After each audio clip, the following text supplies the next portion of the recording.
দেখতে পাচ্ছেন এটি যমুনা সেতুর পূর্ব পারের দৃশ্য। আর এই পূর্ব পারের দৃশ্য আজকে দেখানোর অর্থই হচ্ছে যারা নারী টানে ঈদ করতে বাড়ি গিয়েছিলেন উত্তরের পথ ধরে, তারা আজকে কর্মস্থলে ফিরছেন একেবারে নির্বিঘ্নে স্বস্তিতে। এবং এই মুহূর্ত থেকে শুরু করে আজকে যারা কর্মস্থলে ফিরবেন তাদেরকেও জানিয়ে রাখি, এখনকার যে দৃশ্যপট কথা বলছে সেটি হচ্ছে একেবারেই স্বস্তিতে, স্বাভাবিক গতিতে যানবাহন চলছে।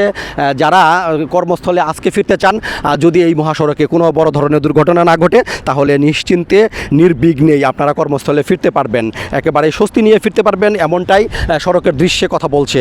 তবে আপনাদের একটি তথ্য জানিয়ে রাখি, গত 24 ঘন্টায় এই সেতু দিয়ে 38,376টি গাড়ি বা মানে যানবাহন চলাচল করেছে। এতে টুল আদায় হয়েছে 2,91,88,500 টাকা।